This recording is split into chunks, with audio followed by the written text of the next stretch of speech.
요즘은 수요 예배 찬양이 뜨거워지고 있죠, 여러분.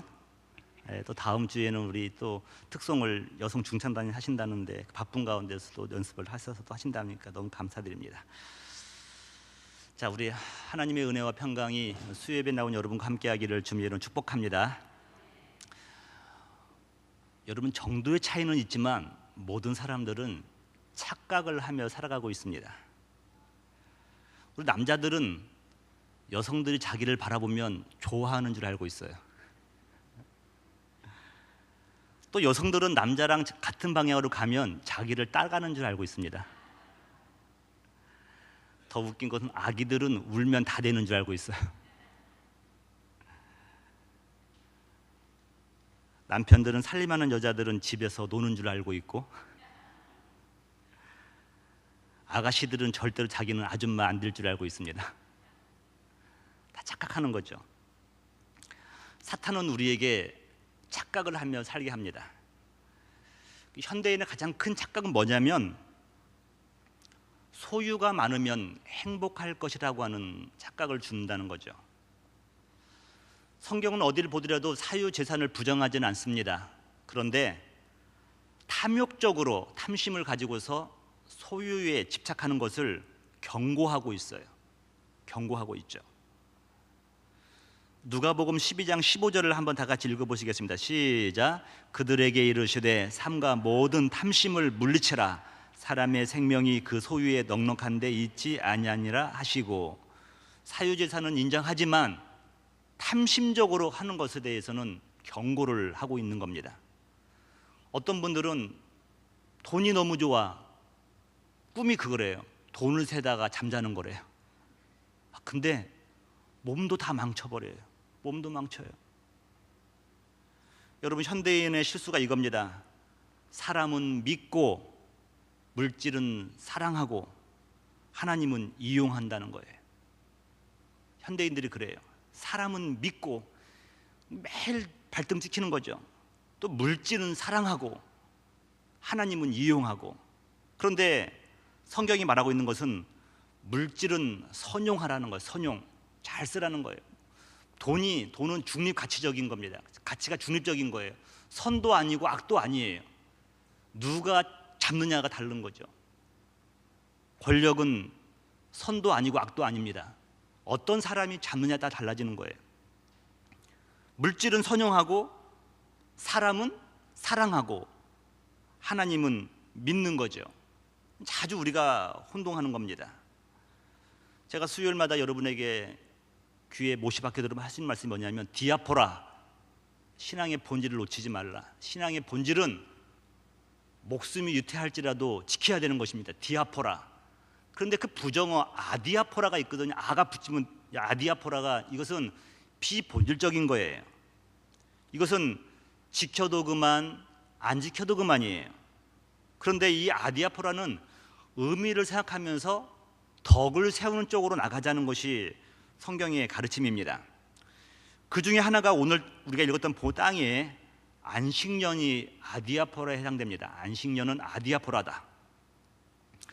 여러분, 많은 사람들이 경험론적으로 6년 동안 농사를 짓고 7년째 땅을 쉬면은 지력이 회복되어서 더 많은 소출을 얻을 수 있다는 것을 다 알고 있습니다. 그런데 감히 누가 1년 동안 땅을 휴경할 수 있겠나요? 땅을 객토하고 거름을 주고 비료를 줘가지고 늘 곡식을 얻고 있죠. 그런데 하나님께서는 땅에도 안식년을 주라고 말씀하고 있는 것입니다. 그렇다고 한다면 여러분, 이 땅은 아디아포라인데 지켜도 그만 안 지켜도 그만, 오늘날 말하는 거, 오늘날. 그런데 이 무슨 영적인 의미가 있느냐는 거예요. 먼저 생각해 볼 게 뭐냐면 안식년과 신년의 규례를 하나님께서 제정하셨다는 겁니다. 안식년도 하나님께서 만드셨고 신년도 하나님께서 제정하셨다는 거예요. 여러분, 성경책 1절을 오늘 25장 1절을 한번 보세요. 여호와께서 시내산에서 모세에게 말씀하여 이르시되, 여호와께서 모세에게 말씀하여 이르시되, 하나님께서 명령하신 거예요.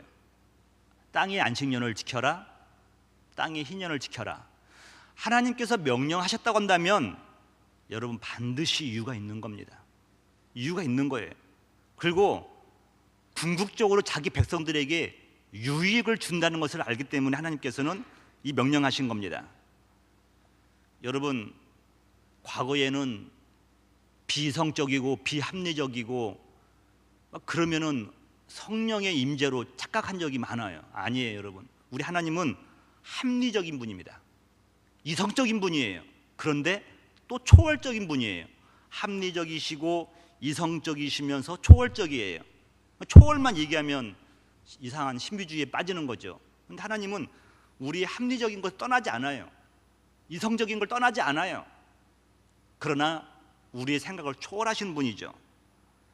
우리 하나님은 말도 안 되는 비이성적인 요구를 결코 하지 않으십니다. 이방인들은 자기가 부유하게 살기 위해서 자녀들을 불 가운데 던졌습니다. 하나님은 그러지 말라는 거예요.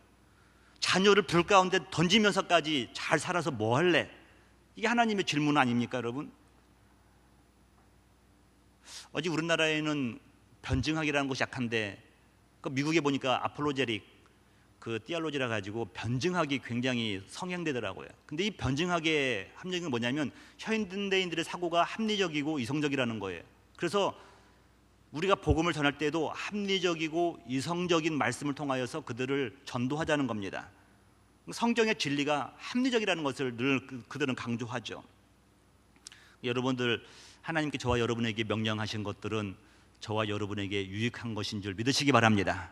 이것이 우리의 믿음이에요. 우리에게 나쁜 것은 마치 부모가 자녀들에게 하지 말라고 하면 하지 말라는 이유가 있는 거예요. 하라고 하면 하라고 있는 이유가 있는 겁니다. 다 자녀를 위한 것이죠. 하나님도 마찬가지라는 겁니다. 오늘 레위기 25장 2절에 보니까 이스라엘 자손에게 말하여 이르라. 너희는 내가 너희에게 주는 땅에 들어간 후에 그 땅으로 여호와 앞에 안식하게 하라. 이제 이 부분에서 이제 안식제도가 많이 이제 논쟁이 있죠. 안식년은 땅만 있다, 또 사람도 있다. 그런데 미국 교회는 장로님들도 안식년이 있어요. 6년 동안 열심히 사역하다가 1년 동안은 쉬는 겁니다. 그리고 다시 또 재투표해가지고 장로님이 되시기도 하는 거죠. 근데 2절에 보니까 여호와 앞에 안식이라고 말하고 있어요. 여호와 앞에 안식. 또 3절 보니까 너는 6년 동안 그 밭에 파종하며 6년 동안 포도원을 가꾸어 그 소출을 거둘 것이나 4절 일곱째 해에는 그 땅이 쉬어 안식하게 할지니 여호와께 대한 안식이라. 땅을 1년 동안 휴경하는 것이 여호와께 대한 안식이라고 말씀하고 있는 것입니다. 너는 그 밭에 파종하거나 포도원을 가꾸지 말며 5절 내가 거둔 후에 자라난 것을 거두지 말고 가꾸지 아니한 포도나무가 맺은 열매를 거두지 말라. 이는 땅의 안식년임이니라 라고 말씀하고 있습니다. 쉽게 말하면 6년 동안 농사 열심히 짓고 1년 동안은 휴경하라는 거예요. 이것이 여호와께 대한 안식이라고 말씀하고 있는 것입니다. 숫자적으로 보면 7년 짓는 게 훨씬 낫거든요. 근데 하나님은 굳이 자기 백성들에게 6년은 짓고 1년은 땅에게 안식을 주라고 말씀하고 있습니다. 또 이어서 희년에 대해서 말씀을 하고 있죠. 희년 8절입니다. 너는 7 안식년을 계수할지니 이는 7년이 7번인 즉 안식년 7번 동안 곧 49년이라. 7년 동안 7번이면 7, 7, 49 49년 동안 지킨 다음에 9절 보세요. 7째 달 열흘 날은 속죄일이니 너는 뿔나팔 소리를 내되 전국에서 뿔나팔을 크게 불지며. 제사장들은 이날은 7월 10일 날은 모든 뿔나팔을 부는 겁니다. 그럼 여러분, 이게 천사장의 나팔 소리를 우리가 이제 예상할 수도 있지만 이게 해방의 소식이에요. 기쁨의 소식이라는 거예요. 10절 보세요. 너희는 50년째 해를 거룩하게 하여 그 땅에 있는 모든 주민을 위하여 자유를 공포하라. 부모가 빚을 지어서 자녀가 종으로 끌려갔는데 제사장이 이 희년의 나팔을 불면 종에서 해방되어서 집으로 돌아가는 겁니다. 또 부모가 자기의 땅을 팔았어요. 팔았는데 50년이 되면은 그 땅 원래 주인에게 돌려주라고 지금 말씀하고 있는 것입니다. 이 해는 너희에게 희년이니 너희는 각각 자기의 소유지로 돌아가며 각각 자기의 가족에게로 돌아가라. 종으로 잡힌 사람은 자유인으로 돌아가고 땅을 팔았던 사람은 자기 땅으로 다시 돌아가라고 말씀하고 있는 겁니다. 이 말씀을 오늘날 문자적으로 해석하면 큰일 나겠죠, 여러분. 그런데 거룩하여 구별하라고 말씀하고 있죠. 거룩하여 구별하라. 11절 50년째 해는 너희의 희년이니 너희는 파종하지 말며 스스로 난 것을 거두지 말며 가꾸지 아니한 포도를 거두지 말라. 이는 희년이니 너희에게 거룩함이니라. 너희는 밭에 소출을 먹으리라 라고 말씀하고 있습니다. 죽도록 일하는 자들에게는 이보다 더 기쁜 소식이 어디 있겠습니까? 또 땅에게도 마찬가지죠. 노예와 종들에게, 땅을 뺏긴 사람들에게는 이보다 기쁜 소식이 없다는 것입니다. 그런데 여러분, 놀랍게도 성경 어디를 보더라도 하나님이 말씀하신 이 희년이 지켜진 역사가 없어요. 하나님은 지키라고 했는데 지키진 역사가 없어요. 인간의 이기심이죠. 그렇다고 한다면 이 두 규례는 무슨 영적인 의미가 있는가가 오늘 저와 여러분이 찾아볼 것입니다. 첫 번째는 뭐냐면 이거예요. 안식은 여호와를 향한 우리의 신앙 고백이라는 겁니다. 여러분들이 주일날 예배드리는 것은 신앙 고백이에요. 주일날 일하지 않고 열심히 일하시는 분들 수익이 더 많죠, 겉으로 볼 때에는. 그런데 6일 동안 일하고 7일째 주일을 성수하면서 지킨 사람들에 대한 것은 뭐냐면 신앙 고백이죠. 여호와께서 나의 하나님이 되심을 고백하는 겁니다. 나의 창조주 하나님을 고백하는 거죠. 여호와 앞에서 안식을 7일째 갖는 거, 그건 신앙 고백이죠. 이 안식은 믿음이 없으면 누릴 수가 없는 겁니다. 믿음은 믿음으로만 누릴 수 있는 것이죠. 신앙 고백이죠. 어쩌보면 요식업을 한다든가 주일날 피치 못할 사정으로 가게 문을 열어야 하는 사람에게는 보통 어려운 결단이 아니에요. 저 장모님이 지금은 안 하시지만 남한산성에서 음식점을 하셨는데 월요일부터 토요일 파는 것보다 주일 하루 파는 것이 매상이 더 많다는 거예요.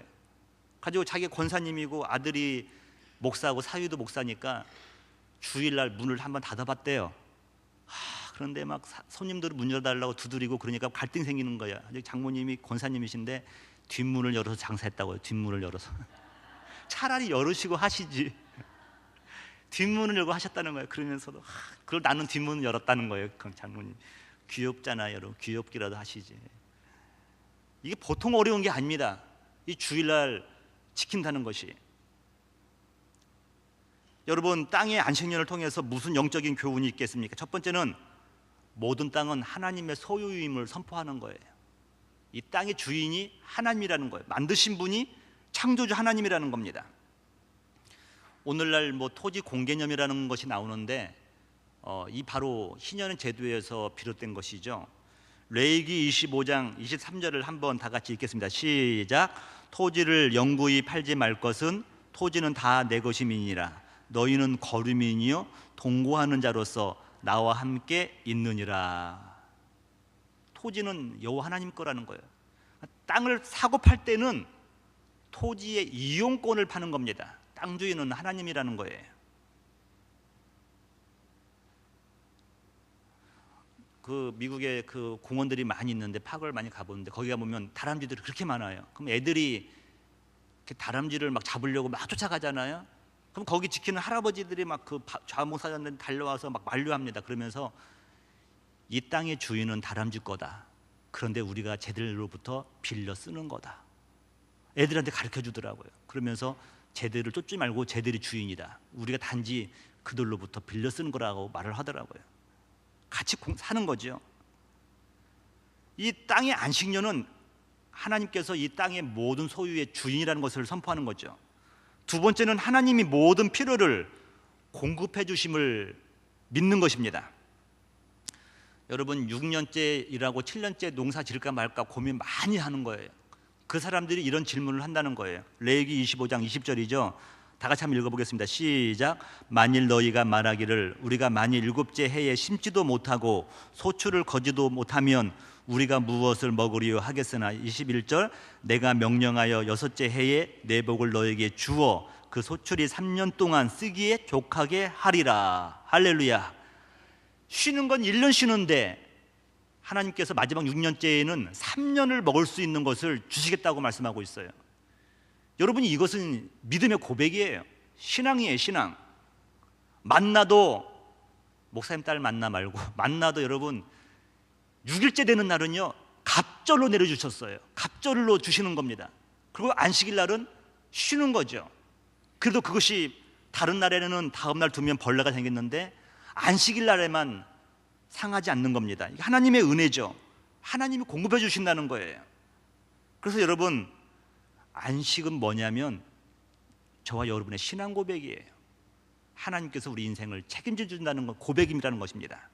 저와 여러분들은 하나님이 우리 인생을 책임져 주심을 믿으시면서 안식을 누리시기를 주님의 이름으로 축복합니다. 두 번째, 안식은 소유가 아니라 누림이라는 거예요. 누림. 여러분, 소유가 많지 않으면 좀 불편하죠. 근데 이 불행은 아니라고 생각합니다. 불행은 아니죠. 전 세계 방글라데시아가 무슬림 국가도 하지만 그 국민 총생산이 꼴찌입니다. 꼴찌. 근데 이상하게 행복 지수는 1위예요. 이것이 소유가 행복과 약간의 관계가 있는 것처럼 보이지만 사실은 아니라는 것이죠. 만약 여러분 소유가 많고 적음이 행복의 조건이라고 한다면 우리나라 50대 재벌들은 다 행복해야 돼요. 그들은 너무너무 막 얼굴 볼 때마다 막 너무너무 기뻐서 막 예수님 본처럼 반가워야 돼요. 근데 그분들 TV 비치는 거 보면 항상 뭐 이렇게 끌려가잖아요. 이렇게 예? 그 얼굴이 막 부끄러워가지고 막 가리고 가잖아요. 이렇게 마스크 끼고 다니잖아요. 재벌들이거든 이게. 소유가 행복과는 조금 거리가 있는 것 같아요. 소유가 행복일 것이라고 속이는 것은 사탄의 음모입니다. 성경은 그렇게 말하고 있지 않아요. 오히려 소유가 아니라 그걸 주님이 주신 것을 누려라라고 말씀하고 있어요. 누려라. 여러분, 누림의 가장 큰 핵심은 안식이죠. 안식은 단순히 쉬는 것과 다른 겁니다. 여러분, 오늘 성경책 25장 2절에 보면 내가 너에게 주는 땅에 들어간 후에 그 땅으로 여호와 앞에 안식하게 하라. 이 말씀을 공동 번역으로 한번 보면 이렇게 나와 있어요. 너희는 내가 주는 땅으로 들어가서 야훼의 안식년이 되거든 그 땅을 묵혀라. 안식은 여호와의 거라는 거예요. 여호와의 것. 단지 우리가 누리는 것은 여호와 하나님으로부터 빌려서 받는 겁니다. 엄밀히 말해서 안식은 여호와의 것인데 하나님께서 우리에게 나눠주시는 거예요. 안식을요. 안식하라고 말씀하고 있는 거예요. 특권이죠. 여러분, 열심히 일한 자에게는 쉼과 안식이 생수와도 같습니다. 근데 매일 노는 자들에게 또 안식하라고 하면 기분 나빠서 화내요. 이 안식이라는 의미는 뭐냐면 열심히 일한 자에게 하나님께서 쉼을 준다는 의미가 있거든요. 제가 오래전에 읽은 그 책인데 미 경제학자가 오래간만에 휴가를 맡아가지고 남미의 어촌에서 조용하게 지냅니다. 근데 이분이 경제학자인데 머물보면서 이 마을의 이상한 특성을 발견하게 된 거예요. 그 어민들이 게을러도 그렇게 게을를 수가 없어요. 아침에 잠깐 나가서 그물질하고 와가지고는 애들하고 하루 종일 놀거나 낮잠을 자거나 소일하고 그늘에서 쉬거나 막 그렇게만 하고 있는 겁니다. 그래서 이 경제학자가 그 사람들을 모아놓고 경제학 원리를 가르치면서 그들에게 제안을 합니다. 여러분, 지금처럼 일하지 마시고 더 열심히 일하십시오. 하루에 한 번만 나가지 말고 아침, 점심, 저녁 3번 나가서 고기질을 하십시오. 그러니까 어부들이 물어요. 그렇게 되면 어떻게 되는데요? 그렇게 물어보니까 이 경제학자가 말합니다. 여러분의 수익이 3배로 늘어날 것입니다. 아, 그렇군요. 그런데 뭐가 좋죠? 하더니 그러면 어선을 또 사십시오. 2개를 사고 3개를 사서 막 확장하십시오. 그럼 뭐가 좋은데요? 그럼 여러분들이 돈을 열심히 모아가지고 노년을 준비할 수가 있습니다. 노년을 준비하면 뭐가 좋은데요? 그러면은 여러분들이 나중에 노년 되어서 이제 은퇴하고 나면 손자들과 함께 놀고 그늘에서 잠을 자기도 하고 쉬기도 할 겁니다. 깜짝 놀라는 거예요. 우리 지금 그렇게 하고 있는데요. 우리는 그렇게 하고 있다고 지금이요. 많은 사람들이 여러분 누리지를 못해요. 쌓아두기만 한다는 겁니다. 누리지 못하는 거예요. 여러분, 주님이 원하시는 건 뭐냐면 소유를 넘어서 하나님이 주시는 안식으로 들어가라는 거예요. 여러분 주일 성수라든가 이런 예배 드릴 때에 여러분 하나님 말씀을 억지로 지키는 사람과 믿음으로 누리는 자의 기쁨 지수는요 천지 차이죠. 마지못해 예배 나오는 사람과 기쁨으로 나온 사람은요 뭐 받는 은혜도 다를 것 같아요. 달라야죠, 여러분. 이제 대표기도 하시는 분들이 가끔 이제 하면 성도님들 축복하면서 비록 여기에 계시지 않지만 우리 성도님들 어디 계시든지 간에 우리와 동일한 은혜를 내려주시고 그럼 아멘 하잖아요. 근데 속으로 그래요. 그래도 우리 성도님들이 어디 계시든 간에 동일한 은혜도 감사한데 그래도 수요 예배 좀 나오신 분들에게 조금 더 하나님 뭐 좀 은혜 주시면 안 될까? 근데 우리는 동일한 은혜를 다 구하거든요. 맞아, 그게 우리의 마음이죠. 근데 여러분 이 시간 나와서 있으면 뭐라도 하나 더 하나님의 은혜를 받고 더 기쁨으로 돌아갈 거 아닙니까? 기쁨의 지수가 높아야 되죠. 한 번 더 헌신하고 예배드리고 기쁨으로 참여했는데 뭔가 높아야 되지 않겠습니까? 하나님의 말씀을 믿고 신뢰하면 영생은 물론 이 땅에서도 누릴 수 있다는 것이 예수님의 가르침입니다. 마가복음 10장 29절 엊그제 성경 말씀인데 한번 읽어볼게요. 예수께서 이르시되 내가 진실로 진실로 너에게 이르노니 나와 복음을 위하여 집이나 형제나 자매나 어머니나 아버지나 자식이나 전토를 벌인 자는 30절 중요한 게 현세에 있어요. 현세. 천국에서만 보장이 아니에요. 현세에 있어. 현세. 지금이죠. 지금. now. 지금이죠. 현세에 있어 집과 형제와 자매와 어머니와 자식과 전토를 100배나 받되. 영적이죠. 영적인. 그동안엔 부모님을 육적인 부모님으로 섬겼는데 이제는 영적인 부모님을 만나게 된다는 거죠. 자녀도 차원이 다른 자녀죠. 하나님의 자녀죠. 100배를 받되. 근데 여러분 좀 이렇게 아쉽지만 박해를 겸하여 받고 우리 예수님은 진실하신 분이잖아요. 예수 믿으면 여러분 얼마나 고통이 있습니까? 박해를 받게 되어 있죠. 내세의 영생을 받지 못할 자가 없느니라. 예수님을 위해서 복음을 위해서 희생한 사람에게는요 현세에서도 100배로 돌려받고 박해를 좀 받을지라도 영생을 다 받는다고 예수님은 말씀하고 있는 것입니다. 전체적으로 말하면 이거예요. 누린다는 거예요. 누린다. 소유가 아니라 누릴 수 있다는 것을 말씀하고 있는 것이죠. 그래서 오늘 여러분 마지막으로 그러면 이 안식을 말씀하고 계시는데 어떤 의미가 있냐면 누림에서 공생으로 쉐어 함께 나누는 삶으로 가야 된다는 것입니다. 누림에서 공생으로. 나만 누리면 안 된다는 거예요. 함께 더불어 공생하자는 것입니다. 우리나라의 정치의 가장 큰 문제가 공생을 뭔지 모르는 거예요. 근데 사실 여러분 그분들 그 카메라 끝나고 나면요 뒤에서 형님하고 하면서 잘 놀아요. 여러분 보이는 것만 여러분 속지 마세요. 다 아는 사람들입니다. 그 사람들 서로 알죠. 뭐요. 공생해야 되죠. 안식년과 신년에는 파종하지도 말고 포도원은 가꾸지도 말라. 이것이 관건이에요. 파종도 하지 말고 가꾸지도 말라. 포도가 또 열리거든 따지도 말라. 심지도 말고 가꾸지도 말고 거두지도 말라. 그 이유가 뭡니까? 이 안식년 7년 동안은 자동적으로 열리는 곡식들이 있거든요.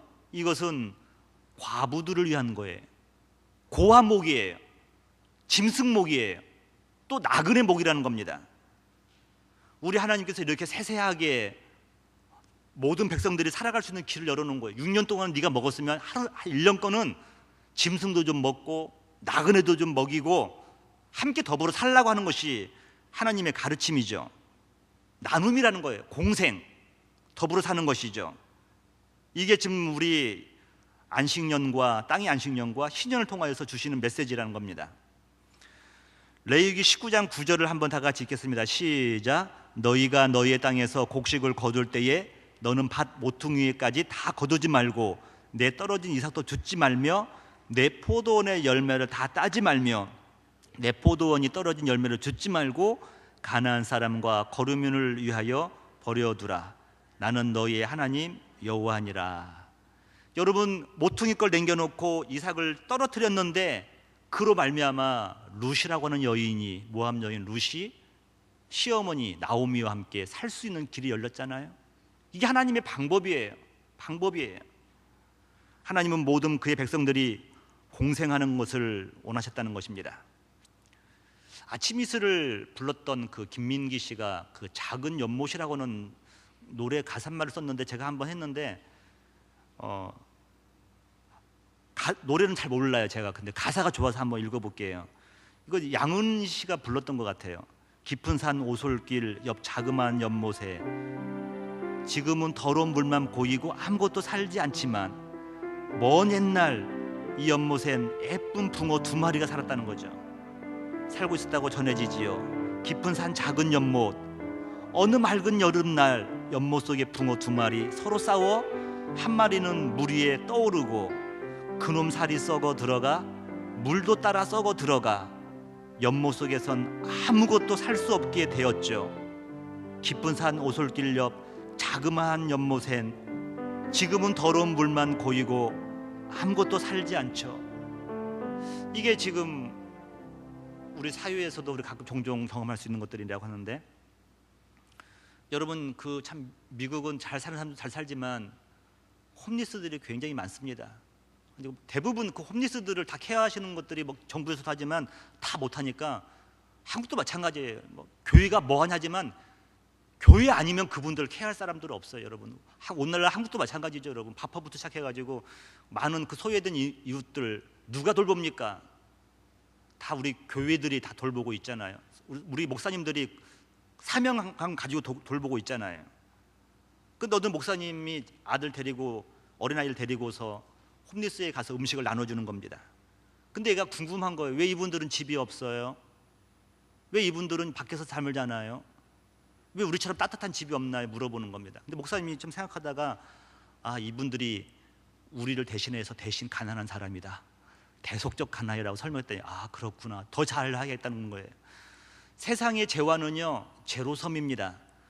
가지지 못한 사람과 가진 사람을 더하면은 제로가 돼요. 내가 많이 가지고 있다는 것은 누군가 가져야 될 것을 내가 더 가질 수도 있다는 거예요, 여러분.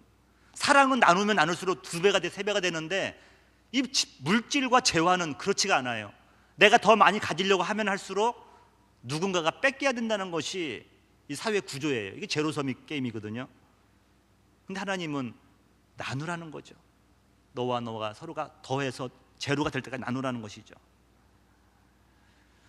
여러분, 안식년과 신년의 영적인 의미가 신앙적으로 주는 교훈은 무엇입니까? 저는 마지막으로 예수님의 말씀에 귀를 한번 기울여 보려고 합니다. 누가복음 4장 14절에 보니까 예수께서 성령의 권능으로 갈릴리에 들어가시니 그 소문이 사방에 퍼졌고, 우리 교구장님들과 부교장님들이 이제 화요일마다 모여서 기도하는데 너무 일 열심히 하려고 하지 마세요. 제가 지난주 그랬나요? 학생부 교사 가서 1시간 동안 뭐 이렇게 선생님들 그 대해서 말씀 나누면서도 너무 열심히 하려고 하지 마세요. 주님만 사랑하세요. 내 마음 가운데 성령의 불을 지피세요. 주님 사랑하고 성령의 불 지피면요 하지 말라고도 달라붙게 되어 있어요. 예수님께서도 성령의 권능으로 붙들려서 갈릴리로 가시니 소문이 파다하잖아요. 15절 친히 그 여러 회당에서 가르치심에 무사람에게 칭송을 받으시더라. 16절 예수께서 그 자라신 곳 나사렛에 이르사 안식일에 자기 규례대로 회당에 들어가사 성경을 읽으시려고 서심해 예수님께서도 회당 안식일에 들어가서 말씀을 읽죠. 17절에 보니까 선지자 이사야 61장 메시아에 대한 말씀을 읽습니다. 메시아에 대한 글이죠. 이사야 글을 드리거늘 책을 펴서 이렇게 기록한 데를 찾으시니 곧 주의 성령이 내게 임하였으니 이는 가난한 자에게 복음을 전하게 하시려고 내게 기름을 부으시고 나를 보내사 포로된 자에게 자유를, 눈먼 자에게 다시 보게 함을 전파하며 눌린 자를 자유케 하고 주의 은혜의 해를 전파하게 하려 하심이라 하였더라. 책을 덮어 그 맡은 자에게 주시고 앉으시니 회당에 있는 자들이 다 주목하여 보더라. 이에 예수께서 저희에게 대답하시되 이 글이 오늘날 너희 귀에 응하였느니라. 이사야 61장의 그 메시아 예언의 말씀이 너희 귀에 응하였다. 내가 곧 그 메시아라는 거예요. 내가 곧 그 메시아라는 거예요. 가난한 자에게 복음을 주기 위해서 나에게 기름을 부어주시고 메시아가 됐다는 거죠. 그리스도라는 거죠.